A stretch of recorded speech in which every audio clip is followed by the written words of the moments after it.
Aku hanya memberikan like di status pacarku yang belum menikah. Malam itu pacarku langsung mengadakan rapat darurat. Dengan alasan aku mengganggu suasana perusahaan. Mereka memotong gajiku sebulan penuh.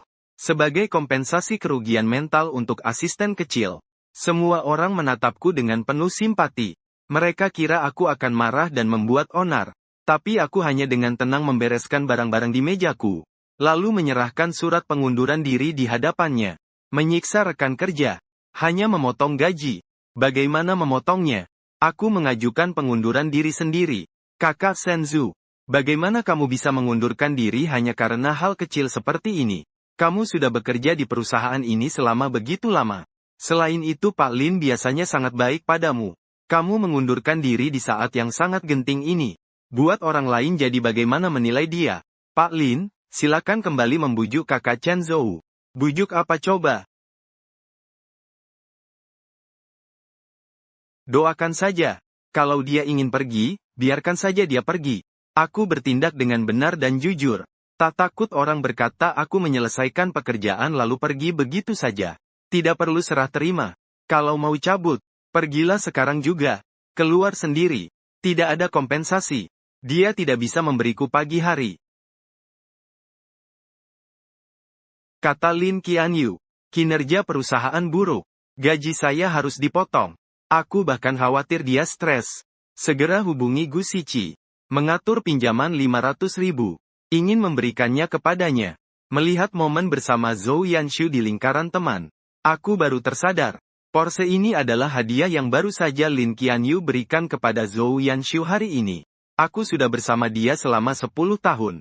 Tapi tidak sebanding dengan Zhou Yanshu yang baru bekerja 10 bulan.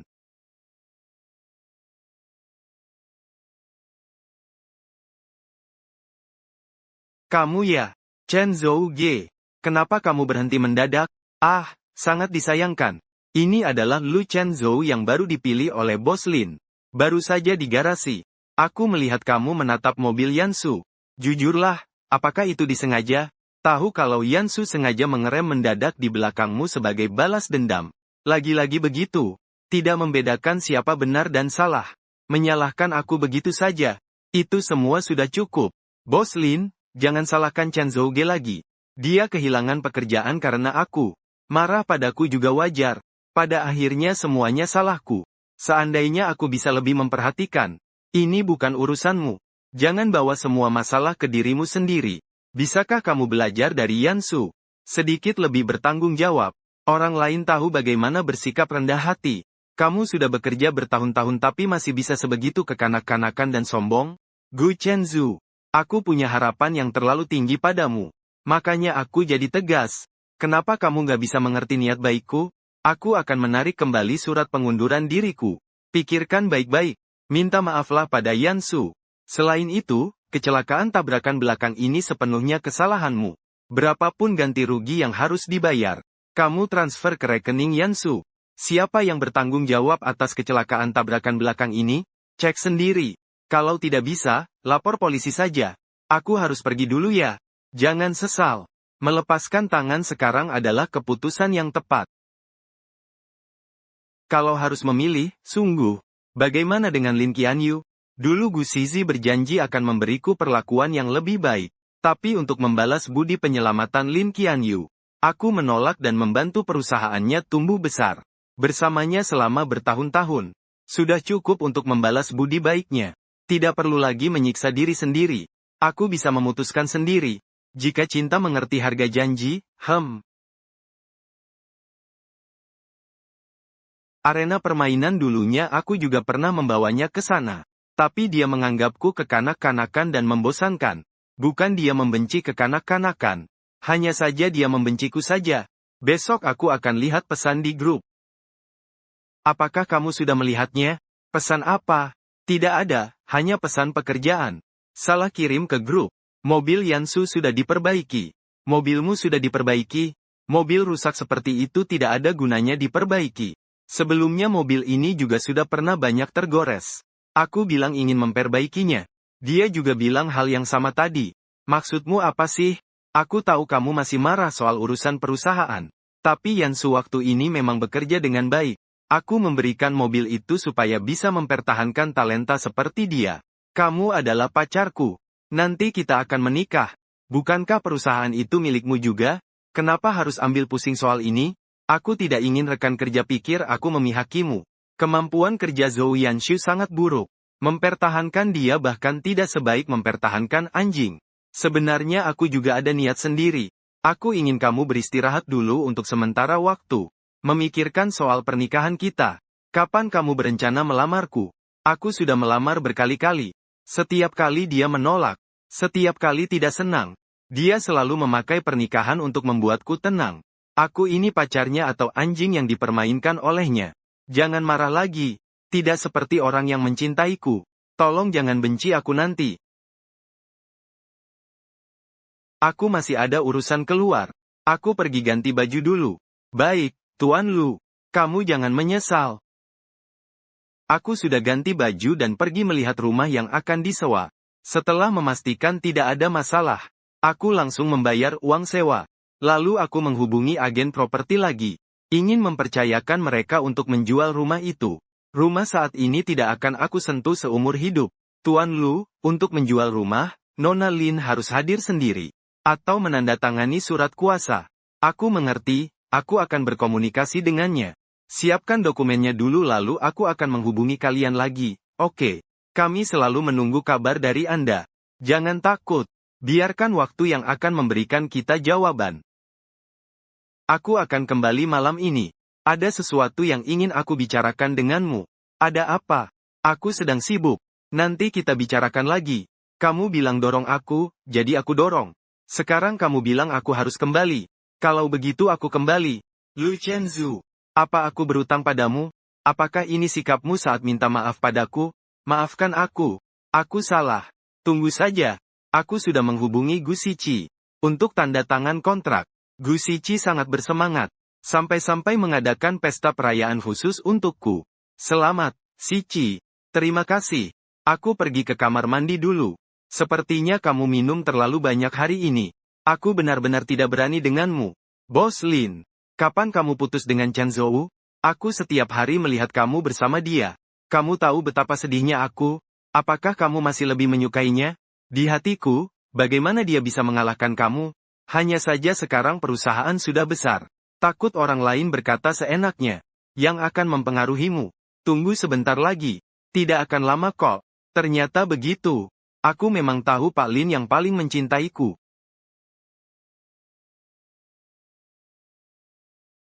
Setelah kembali ke ruangan pribadi dan minum beberapa gelas lagi, semua orang kembali mengingat masa lalu. Baru bubar sampai dini hari. Kamu sudah tidak mencintaiku lagi. Kalau tidak suka, biarkan dia pergi saja. Itu semua untukmu. Mobilmu sudah rusak parah seperti apa? Aku sudah lama tidak tahan melihatnya. Aku akan menggantinya dengan yang baru. Aku baru saja hendak menolak dia. Tapi sepertinya dia sudah tahu apa yang akan kukatakan.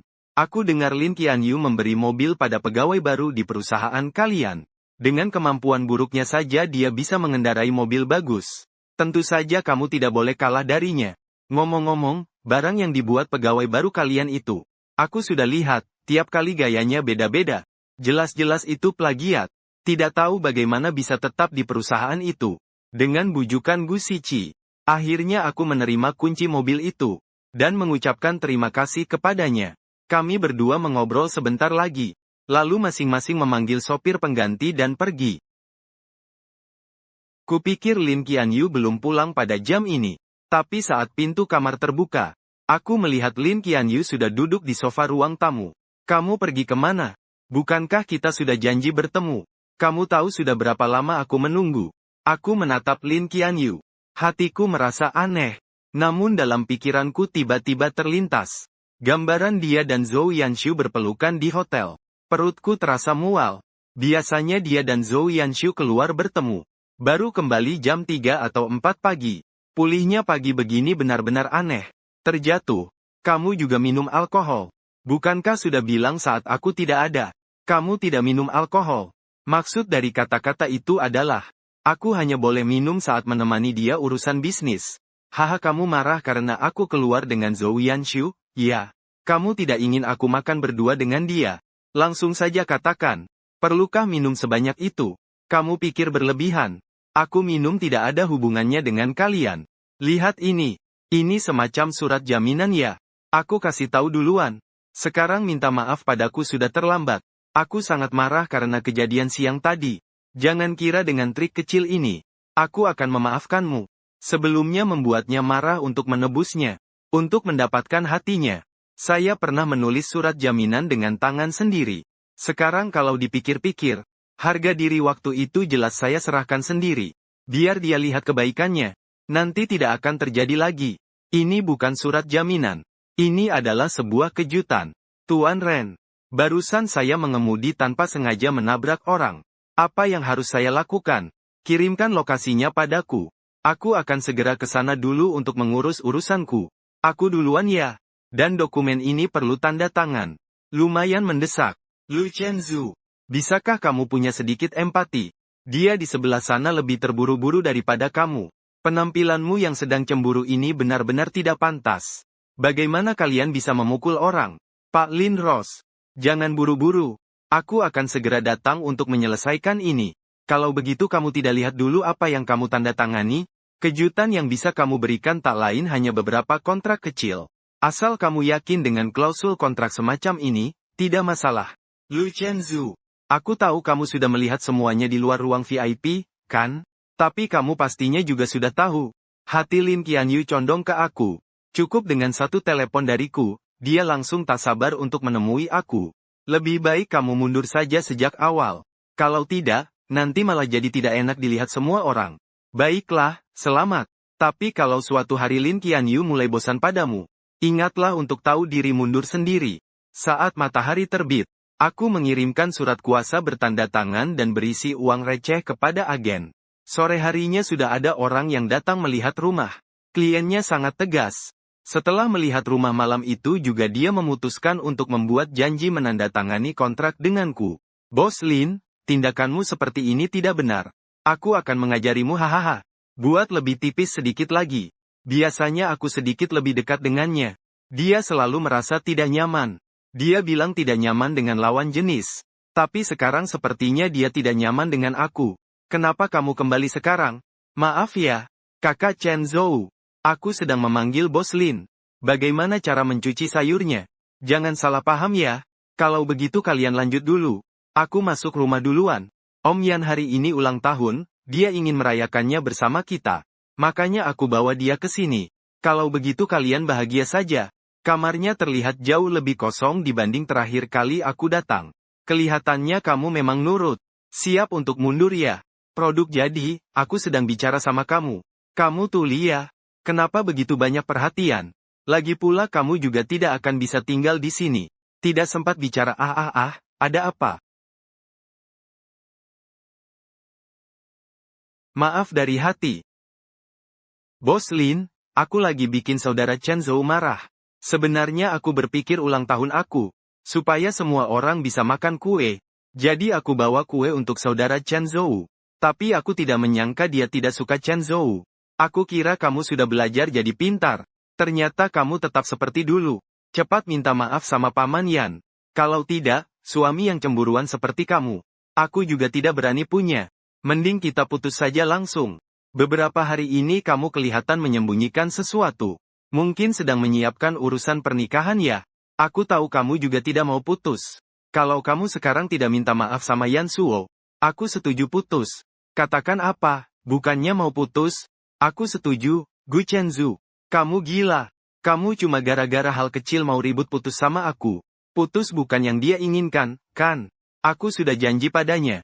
Kenapa sikapnya seperti ini lagi?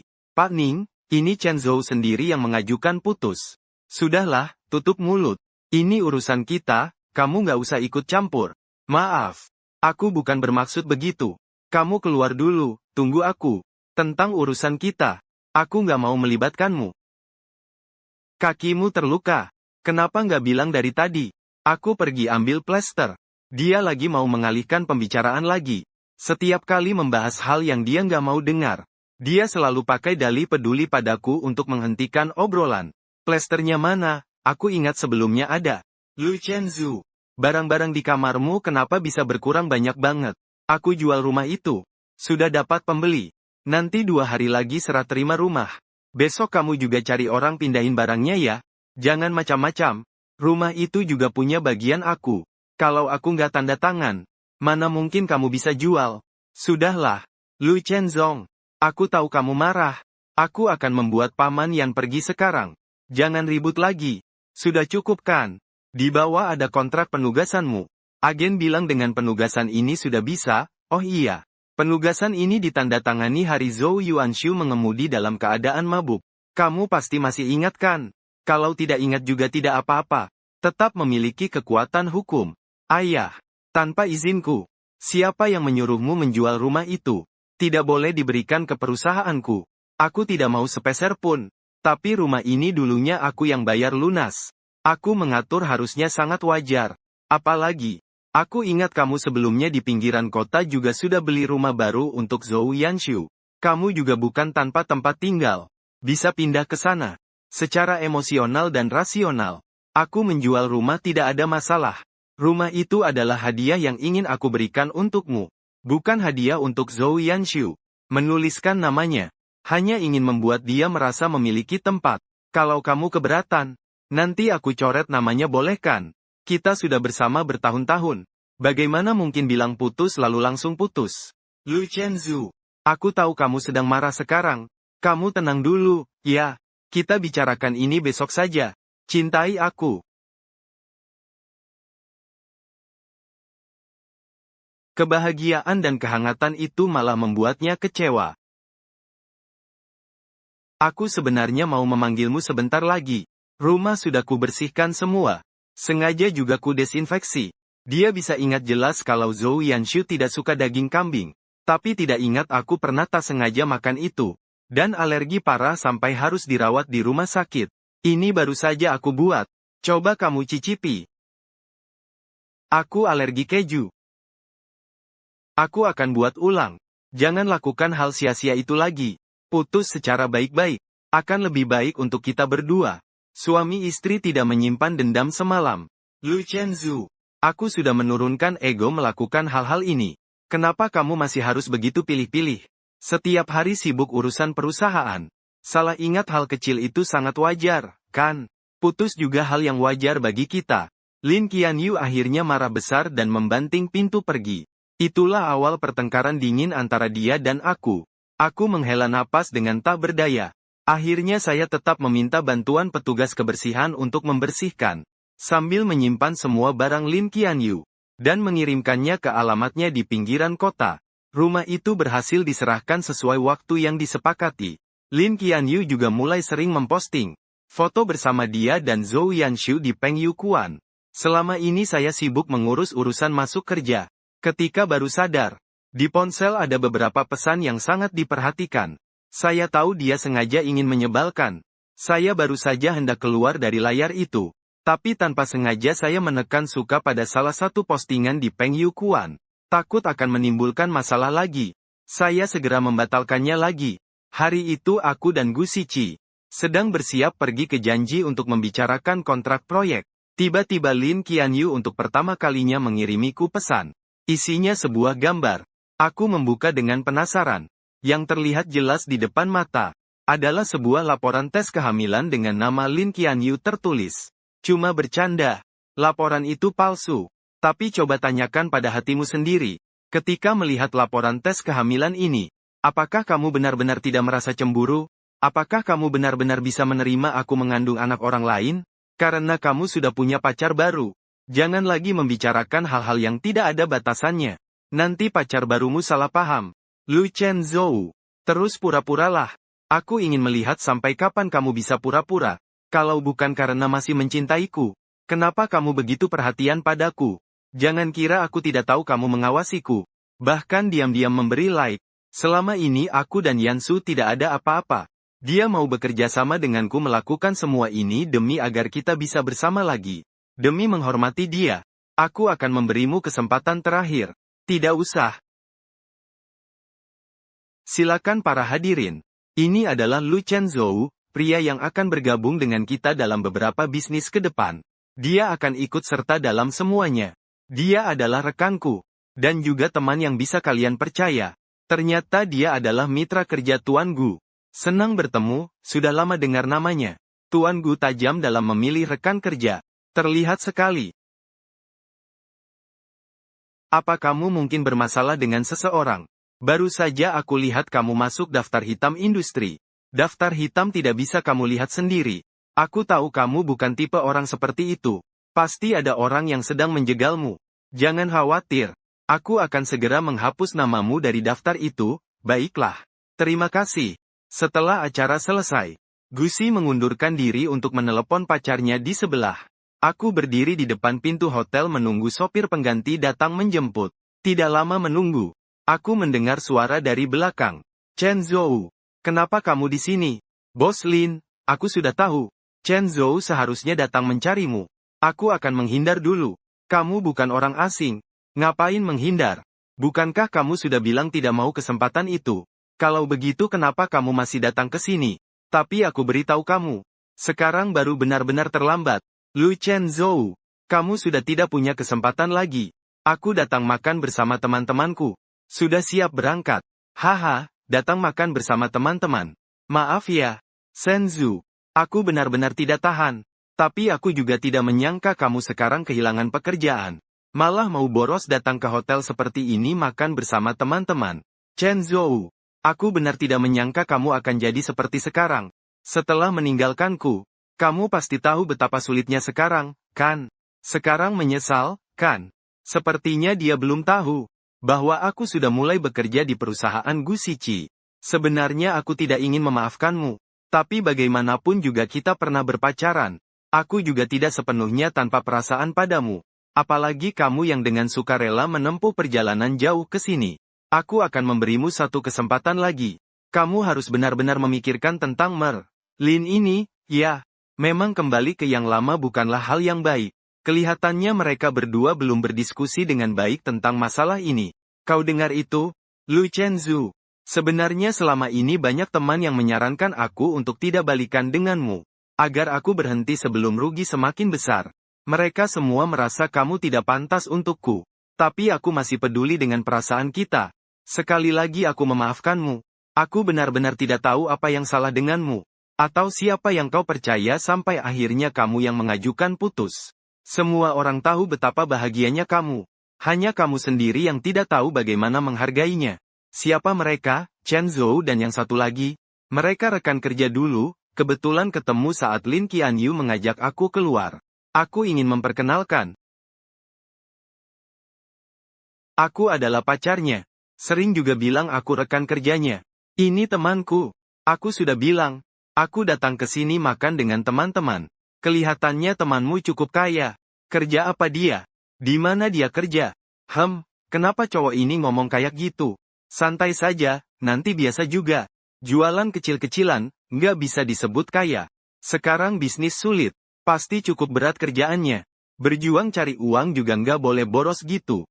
Ada apa ini? Kamu punya masalah sama cowok ini? Yang di samping dia itu mantan pacarku. Sekaligus pacar dia sekarang juga. Kenapa nggak bilang dari tadi? Dengar kamu ngomong gitu. Uang yang kamu hasilkan bukan dari kerja keras ya? Kamu kerja apa sih sebenarnya? Kelihatannya juga gak punya masa depan yang cerah. Pasti bukan cuma numpang hidup di belakang wanita dong. Jangan bercanda. Lu Chenzu. Aku nggak ada mood buat main-main sama kamu lagi. Aku tahu kamu risih soal apa. Aku janji sama kamu. Asal kamu mau balikan. Aku pulihkan posisimu di perusahaan. Kasih kamu 10% saham lagi. Harusnya kamu puas sekarang. Haha, maaf ya. Aku sudah merekrut dia ke perusahaan kita. Selain itu, diberikan 40% saham. Gu Chen Zhou. Kamu harus pikirkan dengan jelas, kekuatan antar perusahaan berbeda.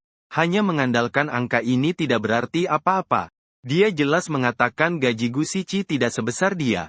Tapi dia tidak tahu. Dengan teknologiku, perusahaan sudah mendapatkan proyek bernilai puluhan miliar. Sopir pengganti sudah sampai. Bos, aku sopir pengganti yang kalian panggil, di mana mobilnya? Mobilku terlalu mencolok. Pakailah mobilmu saja. Baik. Bos, mobil ini keren sekali. Tidak murah kan? Saudaraku sekarang masih kekurangan sopir. Aku lihat kamu cocok, mau tidak bekerja di sini? Gajinya 20 juta per bulan. Benarkah? Tentu saja, kalau tidak percaya.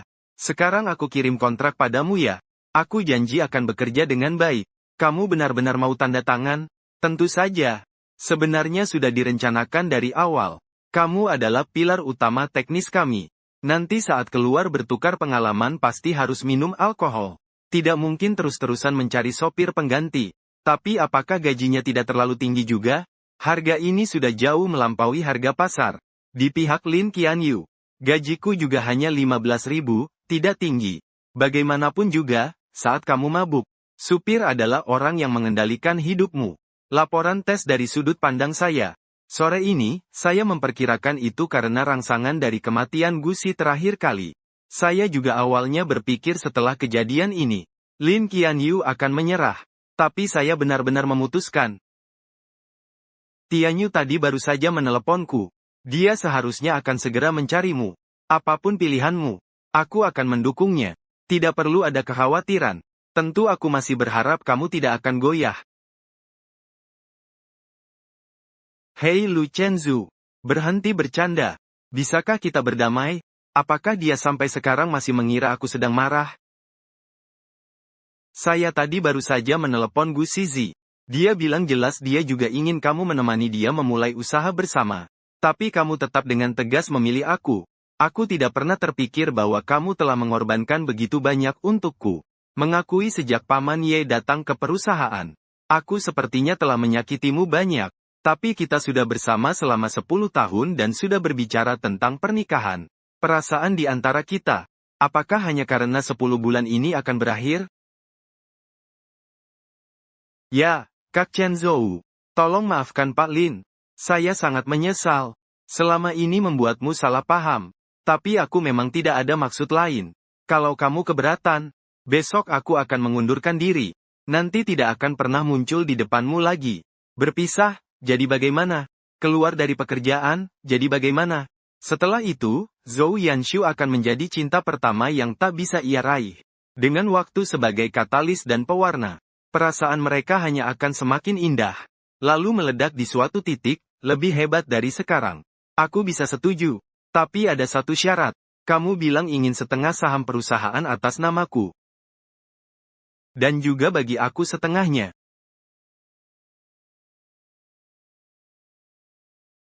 Kak Chen Zhou, syaratmu terlalu berlebihan. Pak Lin, seorang perempuan bisa membuat perusahaan sebesar ini. Kamu tahu betapa tidak mudahnya. Kamu hanya mondar-mandir ingin ambil setengah kekayaan perusahaan begitu saja. Kamu seorang pria, tidak malu yang melakukan itu. Kita semua sudah dewasa.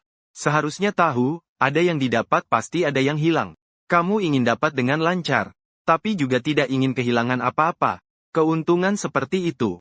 Kenapa cuma kamu yang boleh mengambilnya sendiri? Bagaimana memilihnya? Pikirkan baik-baik sendiri. Aku beri kamu waktu 3 hari. Setengah terlalu banyak. Bisa kasih 20% saja? Kalau bilang setengah ya setengah, kurang 1% pun. Aku tidak akan setuju. Kalau tidak bisa kasih, jangan telepon lagi. Sepertinya Qianyu benar-benar tidak ingin putus denganku. Tapi kenapa orang yang ingin putus duluan bukan dia? Hari itu di hotel. Dia bilang takut orang lain salah paham. Tapi yang mengajukan putus adalah aku. Dan alasan seperti itu. Seharusnya dia juga tidak sampai melakukan hal seperti itu. 3 hari berlalu dengan cepat. Lin Qianyu sama sekali tidak menghubungiku. Pekerjaan penutupan proyek juga perlahan selesai. Tahap ini bisa selesai dengan lancar. Adalah hasil kerja keras semua orang. Terima kasih atas kerja kerasnya. Ayo minum, minum, minum, minum.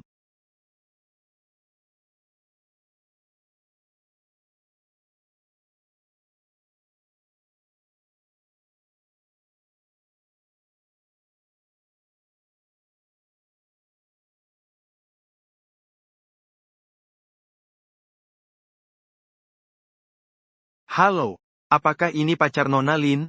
Nona Lin minum terlalu banyak di sini. Dia sama sekali tidak mau pulang. Kami menemukan nomor Anda di ponselnya.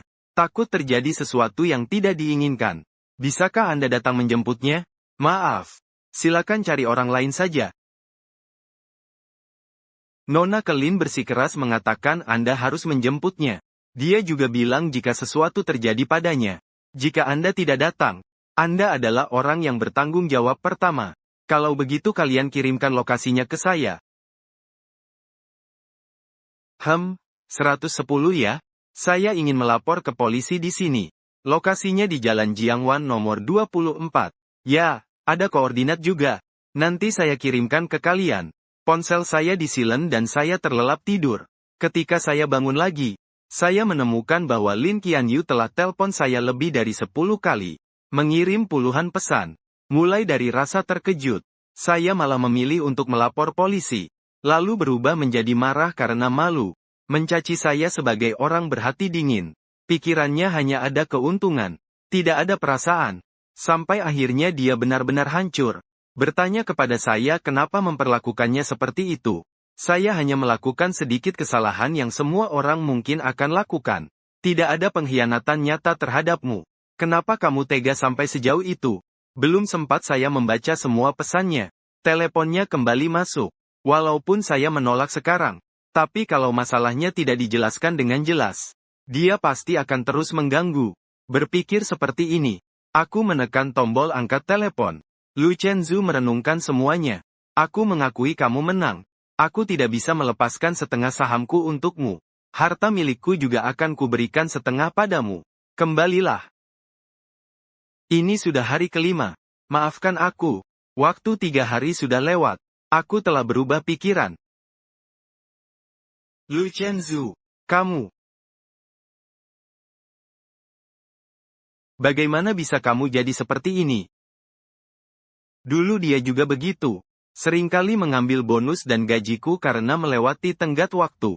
Sekarang aku hanya memperlakukan dia seperti dia memperlakukan aku dulu. Itulah caraku bersikap padanya. Memang jika tidak merasakan sendiri, maka tidak akan tahu sakitnya. Lu Chenzu, aku semakin tidak mengenalmu sekarang. Batuk-batuk. Aku demam. Lu Chenzu, sekarang aku di rumah kita. Baru saja aku membelinya kembali. Aku ingin tahu saat kamu demam dulu. Apakah saat aku tidak ada di sana? Kamu sedih seperti aku sekarang. Pada awalnya semua lukisan yang kamu buat untukku sudah tidak ada. Aku sudah mencari ke seluruh rumah tapi tidak menemukan. Lu Chenzu, apakah kamu menyimpannya? Atau kamu membuangnya? Aku sudah membakarnya. Sekarang di kamar penuh dengan kenangan hidup kita. Tapi aku tidak bisa menemukan sedikit pun jejak tentang kita yang pernah hidup bersama. Kenapa kamu begitu kejam? Rumahnya bilang mau dijual lalu langsung dijual. Bahkan harus dibersihkan sampai sebersih ini. Kamu pergi begitu saja dengan begitu tegas dan langsung. Aku harus bagaimana? Rumah di pinggiran kota. Aku sudah menghapus nama Zhou Yanshu. Aku sudah ingin memperbaikinya. Kenapa kamu bahkan tidak memberiku kesempatan untuk memperbaiki? Aku sudah tidak tahan lagi. Biar Zhou Yanshu antar kamu ke rumah sakit saja. Aku masih harus bekerja. Aku tutup dulu. Aku bangun dan cuci muka. Menyetir ke kantor. Baru sampai di pintu sudah melihat suasana di dalam meriah sekali. Penuh dengan kegembiraan. Melihat aku datang, Gu Shiqi dengan senang menggenggam tanganku. Dengan ekspresi berseri-seri berkata, proyek kita yang sebelumnya sudah live selama 2 jam. Jumlah bacaan 80 juta. Mereka sangat puas. Sudah memutuskan untuk menandatangani kontrak jangka panjang dengan kita, loh. Semua perhatikan. Saya memutuskan untuk memberikan kenaikan gaji secara kolektif kepada semua anggota tim proyek. Klien ini sangat terkenal di industri. Mendapatkan proyek jangka panjang dari mereka, Doktor, adalah hal yang luar biasa. Saya menggunakan bonus yang saya dapat dan uang dari penjualan rumah sebelumnya untuk membeli rumah baru di sini. Saya juga meluangkan waktu untuk merancang denah renovasi rumahnya. Setelah gambar jadi, saya serahkan ke tim kontraktor yang dapat dipercaya. Kadang setelah pulang kerja, saya juga langsung pergi ke rumah itu untuk melihat, membantu sedikit, bolak-balik. Beberapa hari kemudian, stamina saya tidak seperti dulu. Ketika naik tangga saya tidak sengaja terluka di kaki. Setelah beberapa hari istirahat, saya hanya bisa mengurangi frekuensinya. Kamu datang ke sini untuk apa?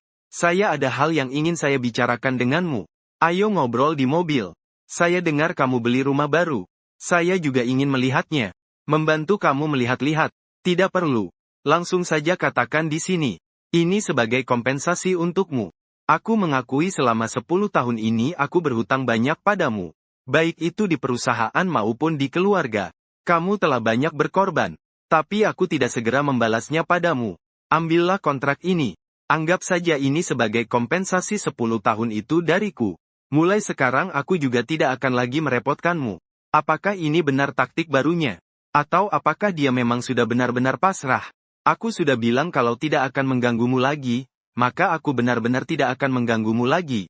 Aku sudah memikirkannya dengan jelas. Aku juga harus bisa move on. Kalau begitu baiklah. Hal-hal ini memang adalah milikku. Dan hanya aku yang menerimanya. Supaya Lin Qianyu benar-benar menyadari bahwa antara kita sudah benar-benar berakhir. Jadi bolehkah aku melihat rumah baru yang kamu beli? Kamu tahu setelah aku meninggalkanmu, aku tidak menjalani hidup yang baik. Aku juga ingin tahu setelah aku pergi. Bagaimana keadaanmu? Aku tidak ingin lagi terlibat terlalu banyak. Lagi pula mungkin setelah ini kita tidak akan pernah bertemu lagi. Menutup dengan sebuah titik yang sempurna. Lebih baik aku pergi sekarang. Aku berjalan menuju mobil.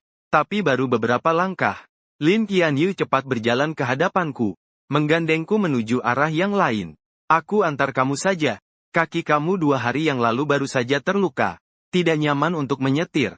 Tak kusangka dia bahkan tahu aku pernah terluka. Kalau ini terjadi sebelumnya, aku akan sangat senang. Sayangnya kita sudah tidak bisa kembali ke masa lalu. Menghargai setelah kehilangan itu tidak ada nilainya. Aku tidak mengatakan apa-apa. Mengikuti Lin Qianyu berjalan ke depan mobilnya. Membuka pintu penumpang depan. Tepat saat akan masuk mobil, aku melihat sebuah boneka kecil di kursi penumpang depan. Di badan boneka ada sebuah label. Tertulis di sana Zhou Yanshu tidak apa-apa. Aku duduk di belakang. Aku berinisiatif ingin menutup pintu mobil. Tapi Lin Qianyu menghentikanku. Dia langsung menarik boneka itu dari kursi penumpang depan. Membuangnya ke kursi belakang.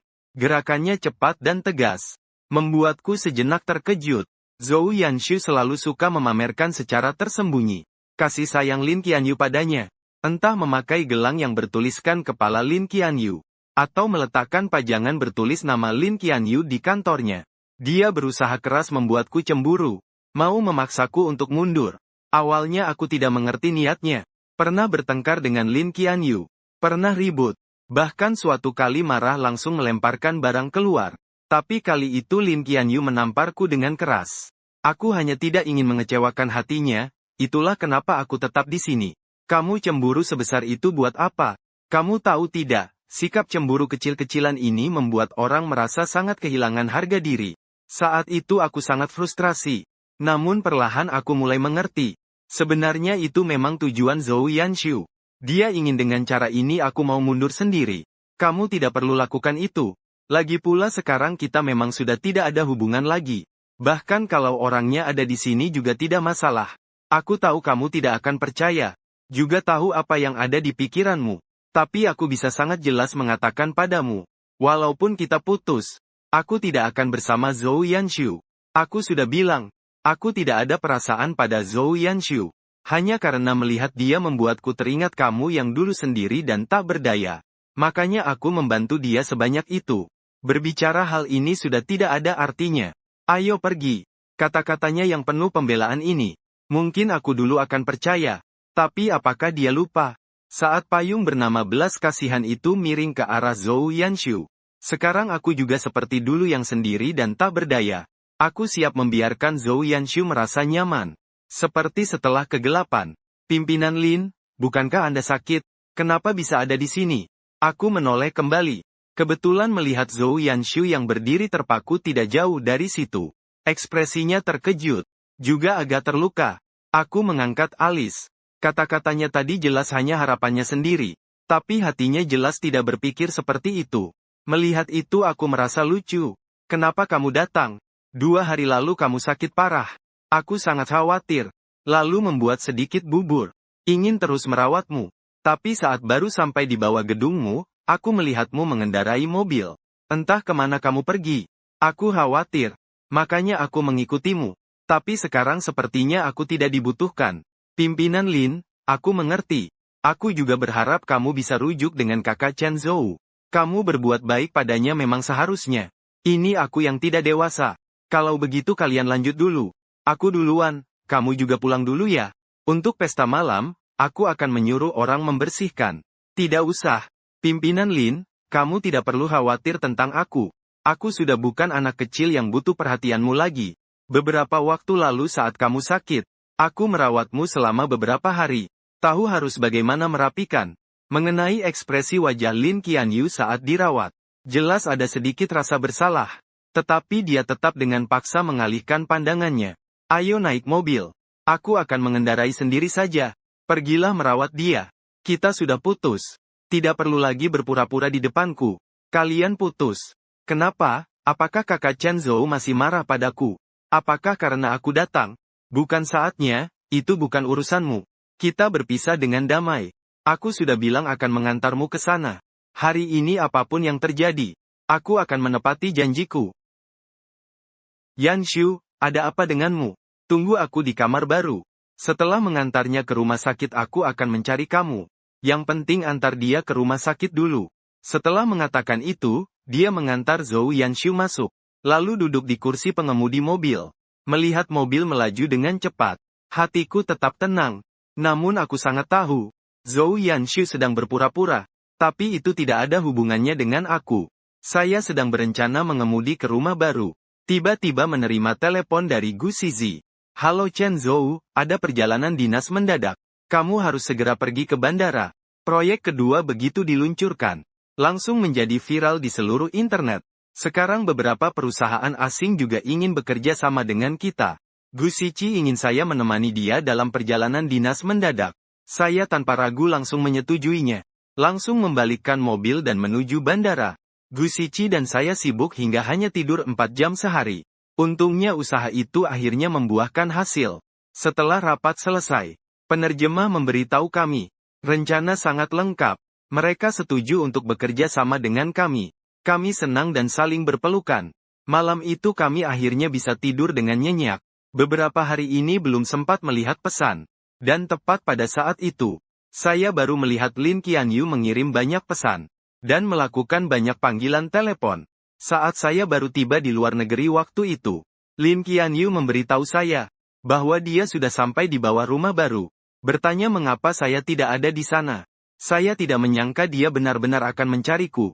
Bagaimanapun, setiap kali ada hal yang berhubungan dengan Zhou Yanshu, dia selalu langsung terjun ke dalamnya, sampai melupakan keberadaan saya. Setelah dipikir-pikir, aku tidak membalas. Berbicara tentang ini lagi tidak ada artinya. Aku dan Gu Shiqi kembali bermain di luar negeri. Setelah mengunjungi tempat wisata yang direkomendasikan, kami kembali ke negara. Saat tiba di bandara sudah larut malam. Setelah aku dan Gu Shiqi berpisah, kami pulang ke rumah masing-masing. Baru saja aku berbaring di tempat tidur besarku. Terdengar ketukan pintu yang keras dari luar. Seperti melepaskan amarah. Suara itu terdengar sangat gaduh di lorong yang kosong. Kupikir itu musuhku yang mencari masalah. Kamu datang lagi untuk apa? Bukankah kita sudah sepakat bahwa tidak ada masalah? Ya, memang tidak ada masalah lagi. Aku sudah bersama Zhou Yanshu. Apakah kamu bahagia? Kalau begitu, kenapa kamu masih datang ke sini? Minum banyak alkohol di tengah malam seperti ini, datang kemari. Pacarmu tahu tidak? Aku akan telepon dia untuk jemput kamu pulang. Tahukah kamu bahwa aku menunggumu sepanjang malam itu? Tapi kamu mengabaikanku. Untuk menghindariku, kamu bahkan terbang ke luar negeri. Semua orang sangat menyesal bersama denganmu. Seandainya aku tahu kamu sedingin ini, kita harusnya sudah putus sejak dulu. Aku agak khawatir ini akan mengganggu tetangga. Namun takut jika menutup pintu, masalah malah akan menjadi lebih tak terkendali. Syukurlah pada saat itu, Zhou Yanshu datang dengan tergesa-gesa. Dia menatapku dengan tajam. Melihat Zhou Yanshu, Lin Qianyu seolah baru mendapat sedikit akal sehat kembali. Sedikit lebih tenang. Dia kembali menatapku dengan dalam. Kali ini membalikkan badan. Dengan bantuan Zhou Yanshu, perlahan turun tangga. Sejak saat itu, aku jarang mendengar kabar tentang Lin Qianyu. Konsultan Lu, kami benar-benar tidak tahan lagi. Zhou Yanshu memarahi orang setiap hari. Dan menyalahkan semua pada kami. Manajer Lin tidak bisa mengendalikan dia. Perusahaan jadi berantakan. Semua proyek kacau. Semua orang merasa kecewa. Makanya mereka semua memutuskan pergi bersama-sama. Aku mengerti, semua pengalaman sudah dicatat, sudah dibawa ke sini juga. Aku akan periksa satu persatu. Suatu kali aku melihat mereka juga pergi ke rumah sakit. Sepertinya berkelahi. Untung kamu dulu cepat mengambil langkah menghentikan kerugian. Ya. Kepala Lu, kalau tidak sekarang yang terseret ke dalam adalah kamu. Lin Qianyu melangkah sejauh ini. Setiap langkahnya sesuai dengan yang aku perkirakan. Cheng juga Xiao He. Kalah juga Xiao He. Setelah menempuh jalan yang salah. Kecuali segera kembali. Kalau tidak, akan terus salah tanpa henti. Jelas sekarang dia sudah tidak mau kembali. Dalam waktu ini, performa perusahaan Gu Shiqi semakin menjanjikan. Proyek perusahaan asing selesai dengan sempurna. Juga menandatangani kontrak baru. Hanya dalam 3 bulan mencapai target yang direncanakan dalam setahun. Beberapa hari setelah itu, Gu Shiqi dan saya berdiskusi soal memperluas skala. Pendapat kami sepakat tanpa dibicarakan sebelumnya. Namun mempertimbangkan banyak faktor. Akhirnya batal dibahas lebih lanjut. Beberapa hari kemudian rencana baru masih belum ditetapkan. Kita bahkan sempat berdebat. Saya merendam diri dalam bak mandi. Tubuh terasa jauh lebih ringan. Sedang memikirkan langkah selanjutnya. Tiba-tiba sebuah telepon masuk. Saya mengelap tangan. Mengangkat ponsel. Melihat nomor panggilan, saya mengangkat sedikit alis. Tapi dalam hati justru merasa enggan menjawab. Lu Chenzu, pipa air di rumahku rusak. Bisakah kamu datang membantu memperbaikinya? Kamu cari Zhou Yanshu atau tukang reparasi saja. Dulu, ketika ada masalah di rumah, apapun yang sedang saya kerjakan, saya akan segera pulang untuk memperbaikinya. Tapi sekarang kita sudah putus. Saya dan Zhou Yanshu putus beberapa hari yang lalu. Perusahaan juga sudah memecatnya. Saya sudah tidak ada hubungan dengannya lagi. Saya juga sudah mencari tukang reparasi. Tapi waktunya sudah terlalu malam. Lu Chenzu, saya tahu kamu sekarang tidak ingin bertemu saya. Tapi saya juga tidak punya pilihan lain. Sudah terlalu malam. Sekarang saya juga tidak tahu harus mencari siapa. Saya benar-benar sudah tidak bisa berbuat apa-apa. Jika kamu tidak membantu saya, mungkin saya benar-benar, kamu tunggu saya ya.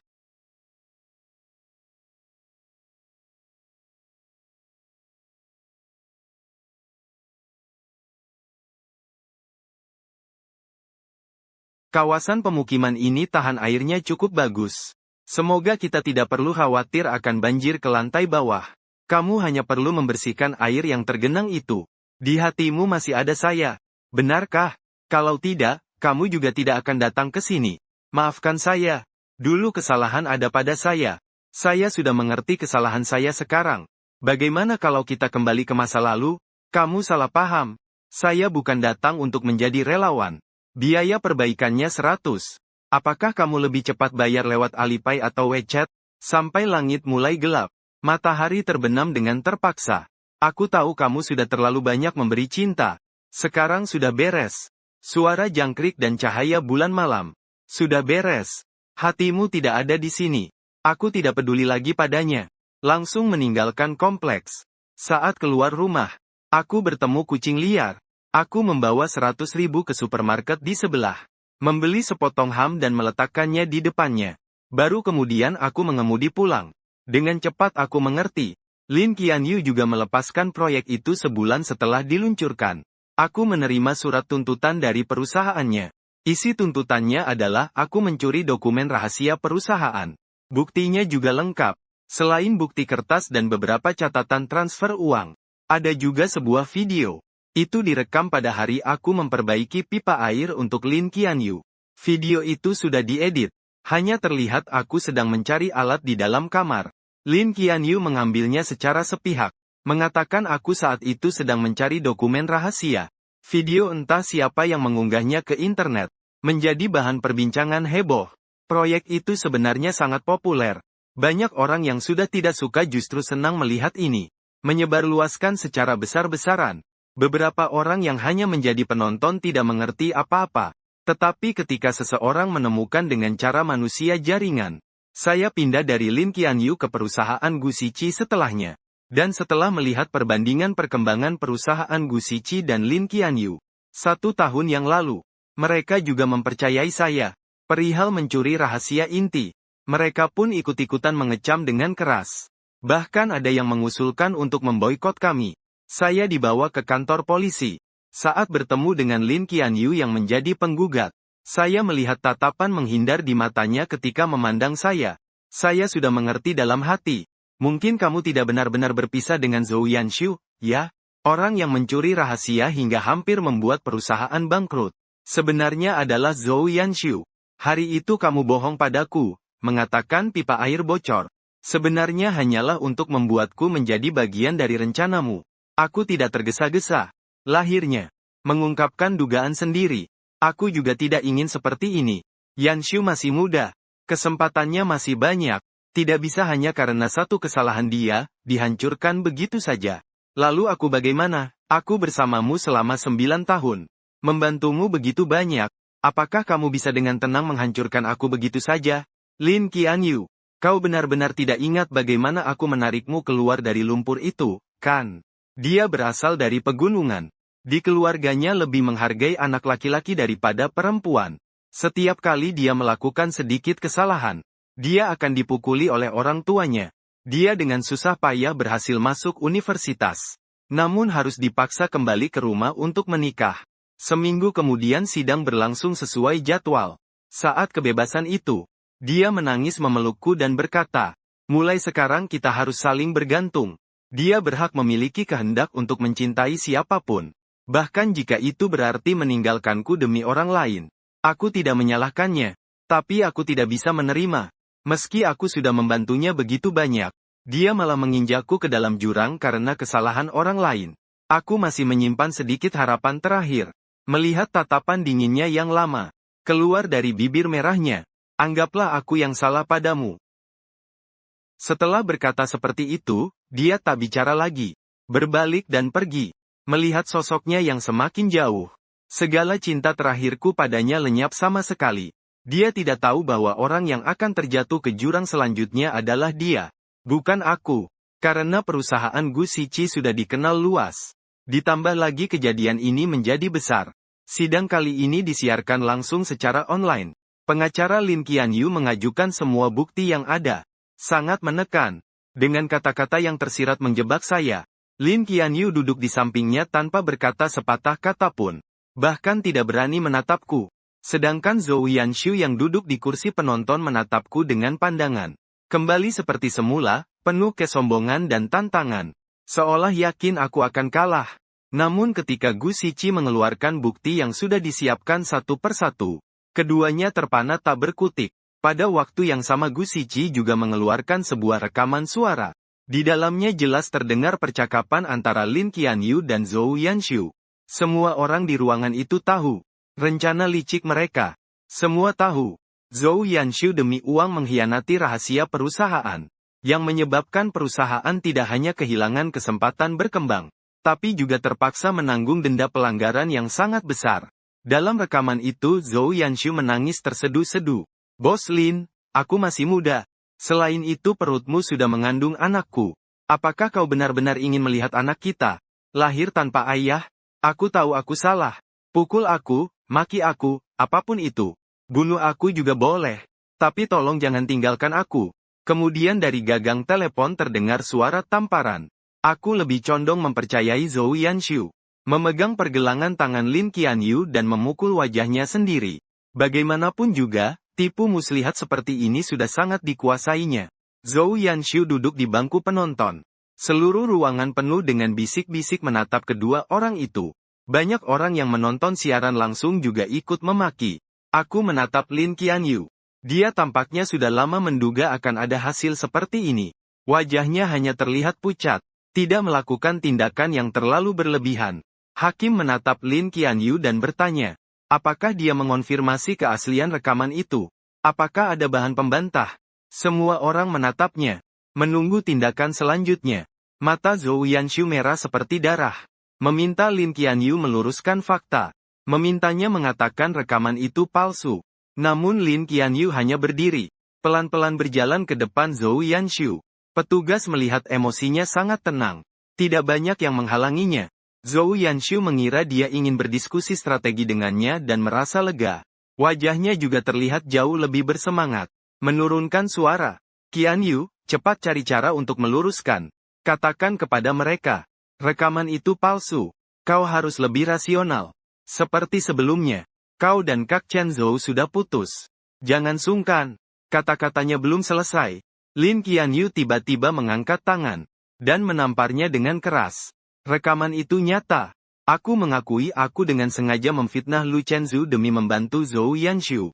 Suaranya jelas terdengar. Semua orang yang ada di sana mendengarnya dengan sangat jelas. Di ruang siaran langsung sempat terdiam. Lalu layar chat tiba-tiba berlari sangat cepat. Memaki Lin Qianyu dan Zhou Yanshu dengan keras. Zhou Yanshu benar-benar hancur. Matanya merah seperti darah. Berjuang dengan histeris mencoba mencekik leher Lin Qianyu. Akhirnya dipaksa ditekan ke tanah oleh staf. Lin Qianyu berjalan ke depanku dan meminta maaf. Bertanya mengapa aku sudah siap lebih dulu. Wajahku tetap tenang seperti biasa. Aku memberitahukan sebab dan akibat semuanya kepadanya. Tidak lama setelah aku meninggalkan Lin Qianyu, Gu Shiqi secara tidak sengaja mengetahui rencananya. Hari itu waktu aku ke rumah Lin Qianyu untuk memperbaiki pipa air. Aku sudah tahu mungkin aku akan terjebak dalam perangkapnya. Tapi aku tetap pergi. Bukan hanya karena khawatir tentang dia. Tapi juga karena rencana aku dan Gu Shiqi. Setelah proyek meledak, kami perlu perkembangan yang lebih cepat. Jadi waktu itu aku dan Gu Shiqi membahas. Untuk mengakuisisi perusahaan Lin Qianyu. Hanya saja tidak pernah ada waktu yang tepat. Lin Qianyu sendiri yang datang dengan sukarela. Justru ini adalah kesempatan bagus bagi kami untuk menyelesaikan rencana. Aku dengan suara pelan mengucapkan fakta yang tidak diketahuinya kata demi kata. Lin Qianyu malah tersenyum lega. Ternyata begini. Aku menatap senyumannya. Hanya merasa merinding. Secara naluriah menyadari ada yang tidak beres. Sebuah cahaya menyilaukan lewat di mataku. Aku melihat dia memegang sebilah pisau yang berkilau. Kertas. Mata, tunggu sebentar. Aku baru saja akan bergerak. Namun melihat dia cepat berbalik. Tangan terangkat. Pisau menebas. Saat berikutnya, Zhou Yanshu yang tadi histeris sekarang tercekik lehernya. Matanya membelalak. Jatuh terbaring di genangan darah. Staf tidak menyangka dia akan bertindak seperti itu. Mereka baru tersadar. Ingin menghentikannya tapi sudah terlambat. Seolah telah latihan berkali-kali. Lin Qianyu tanpa ragu mengiris pergelangan tangannya. Saat dia terjatuh, dia tersenyum padaku. Bibirnya seolah berkata untuk terakhir kali pada Lu Chenzu. Aku akan membantumu. Suasana di tempat kejadian kacau balau. Seseorang menghubungi ambulans. Tak lama kemudian, keduanya dibawa ke rumah sakit. Zhou Yanshu meninggal dunia setelah upaya penyelamatan gagal. Lin Qianyu mengalami kehilangan darah yang parah. Namun untungnya masih berhasil diselamatkan. Hanya saja janin di dalam perutnya tidak bisa diselamatkan. Dia dikendalikan oleh polisi karena dugaan pembunuhan berencana. Dikirim ke penjara. Dijatuhi hukuman mati. Opini publik di internet berbalik arah. Hou Guxi awalnya hendak membeli perusahaan Lin Qingyu. Namun setelah berpikir matang-matang, akhirnya menyerah. Dia merasa saya berkata benar. Cara seperti ini agak tidak bermoral. Akhirnya kami memutuskan untuk melangkah perlahan menuju tujuan kami. Tapi yang aneh adalah, pada hari yang sama, pengacara Lin Qianyu menghubungi saya. Kata mereka, Lin Qianyu sudah membuat wasiat, mengalihkan seluruh saham dan hartanya kepadaku. Setelah Lin Qianyu meninggal, semua harta akan aku kelola. Aku mengganti nama perusahaan itu, dan juga mengganti nama belakang, kepada para penonton, untuk semua perusahaan. Membantu mereka menyelidiki karyawan yang ada dalam daftar hitam secara nyata. Dan biayanya sangat murah. Bahkan perusahaan kecil sekalipun bisa memesan. Untuk membantu mereka yang tidak sengaja masuk daftar hitam di dalam lingkaran. Para pekerja biasa. Aku berdiri di atas gedung megah yang pernah berjaya. Melihat ke bawah. Sejak itu, hidup berjalan lancar. Semakin hari semakin sukses.